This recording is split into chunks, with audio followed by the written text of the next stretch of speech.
दोस्तों, एक शहर के डीएम और एक एसपी एक सामान्य से मजदूर का भेष बनाकर अपने ही शहर के एक थाने में जाते हैं। और उन्होंने अपने मोबाइल के कैमरे को कुछ इस प्रकार से छुपाया हुआ था कि सारी फुटेजेस रिकॉर्ड हो सकें। और इस प्रकार से वो भेष बनाकर जब थाने में जाते हैं, वहां पर अपनी ही गाड़ी की चोरी की रिपोर्ट लिखवाने का प्रयास करते हैं। तो थानेदार उनसे बहुत बदतमीजी से बात करता है और उन्हें जलील करने लगता है, उनसे घूस मांगने लगता है। इसके बाद जो होता है वो आप सभी को हिला कर रख देगा और आप चौंक कर रह जाएंगे कि आखिर एक शहर के एक थानेदार ने एक उसी शहर के एसपी और एक डीएम के साथ किस तरीके का बर्ताव किया। और उसके बाद जो एक्शन हुआ, जो कार्यवाही हुई, वो आपको भी हिला कर रख देगी, आप भी खुश हो जाएंगे। और कहीं ना कहीं सिस्टम के प्रति उठता हुआ विश्वास आपका फिर से जागने लगेगा। तो बने रहें इसी वीडियो के अंत तक। लेकिन हमारा आप सभी से फिर से वही रिक्वेस्ट है कि अगर आपने अभी तक हमारे चैनल सच्ची घटना को सब्सक्राइब नहीं किया है, तो इसे बाय रिक्वेस्ट सब्सक्राइब करें और बेल नोटिफिकेशन ऑन करके ऑल पर सेट कर लें, ताकि आपको हमारी लेटेस्ट वीडियोस सबसे पहले मिल सकें। तो चलते हैं इस वीडियो की तरफ, जो आपको चौंका कर रख देगी। दोस्तों, एक शहर के डीएम और एक एसपी को बराबर ये शिकायतें मिल रही थी कि उनके ही थाने में थानेदार रिपोर्ट्स नहीं लिखते हैं और चोरी की, गुमशुदगी की, हत्या की, बलात्कार की, हर तरीके की चीजों में ढील बरतते हैं और खराब व्यवहार करते हैं। आम जनता के प्रति उनका रवैया जो है वो अच्छा नहीं है। इस बात की जब बराबर लगातार शिकायतें डीएम और एसपी साहब के पास आने लगती हैं और शिकायतकर्ता अपना पहचान छुपा रहे थे, तो कहीं न कहीं डीएम और एसपी को इस बात का शक होता है कि हो सकता है इस मामले में सच्चाई हो। तो वो इस बात की पड़ताल करने के लिए अपने ही शहर के एक थाने में जाकर ऑपरेशन करते हैं, एक हिडन कार्रवाई करते हैं। तो जब डीएम साहब और एसपी साहब दोनों लोग एक मजदूर के भेष में जाते हैं और वहां पर थानेदार से ये कहते हैं कि साहब, हमारी गाड़ी चोरी हो गई है और हमें उसकी रिपोर्ट लिखवानी है। तो इसके जवाब में डीएम साहब और एसपी साहब को एक सामान्य सा मजदूर समझकर वो थानेदार उनसे बदतमीजी करने लगता है, उनसे घूस मांगने लगता है। दरअसल होता यूं है, दरअसल जो डीएम साहब थे, उनकी नई-नई तैनाती हुई थी और वो इस शहर में एक नए-नए डीएम के तौर पर काम कर रहे थे। उनके पिताजी भी एक काबिल पुलिस ऑफिसर थे, जो अपने बेटे को एक काबिल, एक समर्थ, एक ईमानदार ऑफिसर बनाना चाहते थे। उन्होंने अपने बेटे के अंदर संस्कार और ईमानदारी के गुण कूट-कूट कर भरे थे, जिससे उनका बेटा, जो कि अब डीएम बन चुका था, वो एक काबिल ऑफिसर होने के साथ-साथ बहुत ही निष्ठावान और ईमानदार प्रवृत्ति का था। जब उसके ही शहर में एक नई-नई तैनाती पर इस तरीके का मामला निकल कर आता है, तो उन्हें बहुत गुस्सा आता है और वो एसपी साहब के साथ उस थाने में जाकर रेड मार देते हैं। दरअसल होता यूं है कि जब डीएम साहब के पास शिकायतें आनी शुरू होती हैं, तो एक रोज वो एसपी साहब के पास फोन मिलाते हैं, उनको बुलाकर अपने पास बातचीत करने लगते हैं और शहर की कानून व्यवस्था की जांच पड़ताल करने लगते हैं। जब एसपी साहब से पूछा जाता है कि एक फला थाने के एक दरोगा हैं और उस थाने में सभी के साथ दुर्व्यवहार किया जा रहा है, सभी के साथ बदतमीजी हो रही है, काम ठीक तरीके से नहीं हो रहा है, तो एसपी साहब भी इसी बात को स्वीकार करते हैं और वो भी यही कहते हैं कि मेरे पास भी इसी प्रकार की कुछ शिकायतें आ रही हैं और मैंने ये सोचा कि शायद हमारे डिपार्टमेंट को बदनाम करने की कोशिशें की जा रही हों। लेकिन जब डीएम साहब के पास भी इसी तरीके की शिकायतें आने लगती हैं, तो डीएम और एसपी ये दोनों तय करते हैं कि वो उस थाने में जाएँगे, उस थाने की सारी कार्यप्रणाली की जाँच-पड़ताल करेंगे और अपने स्तर से हो रहे इस दुर्व्यवस्था का पूरा इलाज करने का प्रयास करेंगे। इस बात को सोचकर वो दोनों उस थाने में जाते हैं। जब वो थाने की गेट पर पहुँचते हैं, तो अर्दली सिपाही ने उन्हें रोक लिया और उनसे पूछा कि अरे, तुम अंदर कहाँ जा रहे हो? और तुम्हें मालूम नहीं कि साहब अंदर आराम कर रहे हैं? और तुम्हें क्या काम है? इस तरीके से जब कुछ सवालात वो सिपाही पूछने लगता है, तो डीएम साहब हड़बड़ा जाते हैं, उन्हें गुस्सा आने लगता है। वो सोचते हैं कि जब एक आम व्यक्ति के साथ इस तरीके का व्यवहार हो रहा है और एक सिपाही भी उनसे एक डीएम और एसपी की तरह बर्ताव कर रहा है, तो शिकायतों का क्या दौर होगा? दरोगा साहब किस तरीके से पेश आ रहे होंगे? ये दोनों लोग उस सिपाही से रिक्वेस्ट करते हैं, मिन्नतें करते हैं, ये कहते हैं कि साहब, हमारी गाड़ी चोरी हो गई है और हम उसी के संबंध में दरोगा साहब के पास अपनी एफआईआर लिखवाना चाहते हैं, गुमशुदगी की रिपोर्ट दर्ज करना चाहते हैं। जब सिपाही ये सुनता है, तो वो उनसे ये कहता है कि बाहर से अंदर आने के लिए कुछ चार्जेस लगते हैं, कुछ सुविधा शुल्क लगती है और तुम्हें वो चुकाना पड़ेगा। तो जब वो सिपाही उन दोनों मजदूरों से, जो कि वास्तव में एक बड़े अधिकारी थे, उनसे कुछ पैसे ले लेता है, तो वो उनसे पैसे लेने के बाद उन्हें अंदर भेजता है।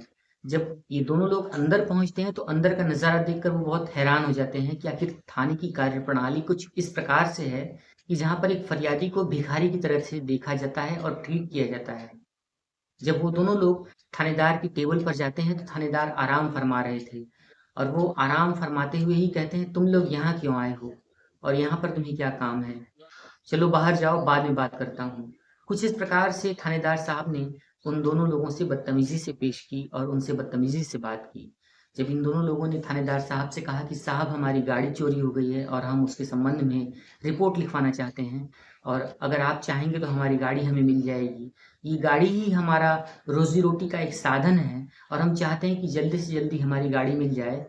तो ये इन दोनों की बातों को सुनकर थानेदार साहब बौखला जाते हैं। वो उठकर खड़े होते हैं और एक एक थप्पड़ रसीद करके बोलते हैं कि तुम लोगों को मालूम नहीं है कि ये मेरे आराम का समय है और मैं इस समय कुछ काम नहीं कर सकता हूँ और तुम लोगों को थाने का काम करने का तरीका नहीं मालूम है। जाओ बाहर जाकर सिपाही से बात करो, उसके बाद अंदर आना। ऐसा कहकर वो दोनों मजदूरों को अपने थाने से भगा देते हैं। जब दोनों मजदूर बाहर आते हैं तो वो सिपाही से मिलते हैं। सिपाही ये कहता है कि साहब की हथेली गर्म करो, उसके बाद उनसे बात करो। ऐसे साहब किसी से बात नहीं करते हैं। जब इस प्रकार से ये दोनों मजदूरों से वो सिपाही कहता है तो अंदर एक बार फिर से वो सिपाही इन दोनों को लेकर जाता है और सिपाही को देखकर वो थानेदार साहब कहते हैं कि इन दोनों की क्या समस्या है और ये बार बार मुझे परेशान क्यों कर रहे हैं, तुम मुझे बताओ। तब फिर वो सिपाही कहता है कि साहब ये दोनों बहुत लाचार हैं, इन दोनों की गाड़ी चोरी हो गई है और इन्होंने आपकी कुछ व्यवस्था भी की है।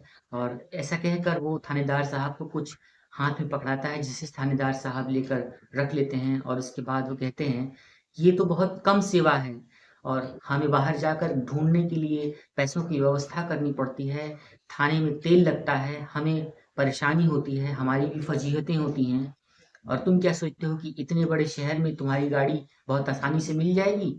हमें ढूँढने के लिए बहुत मेहनत लगती है। तो इसलिए जाकर कुछ और पैसों का व्यवस्था करो, कुछ और पैसों का इंतज़ाम करो, इसके बाद फिर आना। और इस ऐसा कहकर वो दोनों मज़दूरों को वहाँ से भगा देते हैं। जब दोनों लोग बाहर आते हैं तो उनका गुस्सा 7वें आसमान पर चढ़ जाता है। वो ये सोचते हैं कि जब एक एक आम मजदूर के साथ इस तरीके का व्यवहार हो रहा है, चोरी और गुमशुदगी जैसी रिपोर्टें भी नहीं लिखी जा रही हैं, तो बड़े केसेस यहाँ पर किस तरीके से ट्रीट किए जाते होंगे और आम लोगों के साथ, मजदूरों के साथ, एक आम स्त्री के साथ किस तरीके का व्यवहार किया जाता होगा। ऐसा सोचकर उन दोनों लोगों का गुस्सा 7वें आसमान पर पहुँच जाता है और वो दोनों वापस अपने घर पर चले आते हैं। दोस्तों इसके बाद जब ये दोनों लोग अपने-अपने घर चले आते हैं और बाकी के पैसों का इंतज़ाम करने के लिए मोहलत लेते हैं और अगले दिन फिर से ये दोनों लोग पैसों का इंतज़ाम करके अपनी मोबाइल के कैमरे को हिडन तरीके से छुपाकर उसी मज़दूर के भेष में वापस उसी थाने में जाते हैं। और जब थाने पर पहुँचते हैं और सिपाही उन्हें देखता है तो मुस्कुराने लगता है। वो समझ जाता है कि इन दोनों ने पैसों की व्यवस्था कर ली है और अब एक बार फिर से उनकी खातिरदारी की जाएगी, उनसे बातचीत की जाएगी। तो ऐसा कहकर वो थानेदार के पास इन दोनों को लेकर जाता है और सिपाही जब उनके पास पहुंचता है तो थानेदार कहता है कि कल तुमने कुछ कमी रखी थी, क्या आज तुमने वो कमी पूरी कर ली है? तो ये दोनों मजदूर कहते हैं कि जी हाँ साहब, हमने पैसों की कमी पूरी कर ली है और हम आपकी बाकी की सेवा भी करने आए हैं। कृपया करके हमारी गाड़ी खोज दीजिए और बहुत मेहनत से हमने वो गाड़ी खरीदी थी, लोन की किश्तें अभी बाकी हैं और हमारा परिवार बहुत मुश्किल में है। ऐसा कहकर वो जैसे ही उस पैसे को उन थानेदार साहब को पकड़ाने लगते हैं और थानेदार साहब उस पैसे को अपने पास रखते हैं, तुरंत धड़धड़ाते हुए टीम अंदर आती है और बाहर गाड़ियों की आवाज़ सुनकर, शोर सुनकर थाना अलर्ट हो जाता है। जैसे ही टीम अंदर आती है और एसपी साहब और डीएम साहब को देखकर सैल्यूट करती है, थानेदार साहब के होश फाख्ता हो जाते हैं। वो घबरा जाते हैं, वो ये समझ जाते हैं कि उनका किया गया सारा कार्यक्रम रिकॉर्ड हो चुका है, वो बुरी तरीके से फँस चुके हैं। और डीएम साहब और एसपी साहब को देखकर वो गिड़गिड़ाने लगते हैं, हाथ जोड़कर माफ़ी माँगने लगते हैं। वो ये कहने लगते हैं कि साहब मुझसे बहुत गलती हो गई, मैंने आपको पहचाना नहीं, बहुत बड़ी गलती हो गई और मैं आइंदा से ऐसी कोई गलती नहीं करूँगा, घूस नहीं लूँगा और इस पैसे ऊपर पहुँचाने होते हैं और मंत्री साहब ने कहा था और इस तरीके की तमाम झूठी दलीलें देने लगते हैं, जिसे एसपी साहब और डीएम साहब सिरे से नकार देते हैं और उसे डाँटते हुए ये कहते हैं कि तुम्हारा काम थाने का काम करते हुए लोगों की मदद करना, उनकी शिकायतों का समाधान करना और उनकी समस्याओं को हल करना है। यहाँ पर बैठकर तुम हम जैसे मज़दूरों के साथ, हम जैसे व्यक्ति के साथ इस तरीके का व्यवहार कर रहे हो, तो आम लोगों के साथ तुम कैसा व्यवहार करते होगे? तुमने घूस लेने की सीमा ही पार कर दी कि तुम्हारी शिकायतें हमारे पास बहुत समय से आ रही थीं और हम दोनों इस मामले को गंभीरता से नहीं ले रहे थे। हम ये सोचते थे कि वाक़ई कोई हमारे साथ झूठी शिकायतें कर रहा है और थाने को बदनाम कर रहा है और हमारे देश में, हमारे शहर में अच्छे-अच्छे ऑफ़िसर्स हैं और ये थाना जो है वो अच्छे डिपार्टमेंट में गिना जाता है। कभी-कभी इसकी शिकायतें नहीं आती थीं और आज जब कई दिनों से हमारे पास इस तरीके की शिकायतें आ रही थी और लोगों ने हमें बहुत बार इस तरीके की बातें कही, तो हमने सोचा कि इस थाने की जाँच की जाए और अपने स्तर से जब पहलुओं की जाँच की तो हमें ये पता चला कि तुम्हारे जैसे लोग इस थाने को और हमारे शहर को, इस डिपार्टमेंट को बदनाम कर रहे हो। एसपी साहब ने भी अपने स्तर से कार्यवाही करते हुए थानेदार को और पूरे थाने को तत्काल मौके पर ही सस्पेंड कर दिया और थानेदार साहब को घूस लेने के कारण और उस पूरे थाने को घूस लेने के कारण, लापरवाही बरतने के कारण और आम पब्लिक के साथ दुर्व्यवहार और अनियमितता बरतने के कारण सस्पेंड कर दिया। और इस पूरे मामले की जांच करते हुए भ्रष्टाचार निवारण टीम की टीम भी आ जाती है, वो भी अपने स्तर से जांच करने लगती है और आरोपी दरोगा और सिपाही को बर्खास्तगी की कार्रवाई करने के प्रयास में कदम उठाए जाने लगते हैं। दोस्तों इसके बाद जब डीएम साहब के पिताजी जो कि एक काबिल पुलिस ऑफिसर थे और एक बड़े पद पर एक दूसरे थाने में कार्य कर रहे थे, उन्हें जब इस बारे में रिपोर्ट पता चलती है तो वो ये जानते हैं कि उनका बेटा जो कि एक डीएम के पद पर काम करने के लिए एक नए शहर में पहुंचा है और जाते-जाते ही उसने एक थाने को सस्पेंड कर दिया और ईमानदारी की एक ऐसी मिसाल पेश की है कि घूसखोरों, भ्रष्टाचार करने वालों और गलत काम करने वालों के मन में डर पैदा हो जाए और वो इस तरीके की कार्य को करने के पहले 10 बार सोचें, तो वो अपने बेटे की पीठ थपथपाते हैं, उसे शाबाशी देते हैं और वो ये कहते हैं कि आज मेरी मेहनत, आज मेरा ये जो परिश्रम था, वो तुमने सफल किया है और मैंने तुम्हें जो सीख दी थी, तुमने उस पर काम करते हुए एक अच्छी मिसाल पेश की है। दोस्तों, इसके बाद वो डीएम साहब अपने स्तर से कार्य करते हुए उस शहर को साफ करने के प्रयास में जुट जाते हैं और आज वो शहर भ्रष्टाचार के लिए ज़ीरो टॉलरेंस की नीति पर काम कर रहा है और एसपी साहब आज किसी दूसरे शहर में ट्रांसफ़र हो चुके हैं और आज एसपी के पद पर कार्य करते हुए उनका प्रमोशन हो चुका है और अब वो एक एसएसपी के पद पर कार्य कर रहे हैं।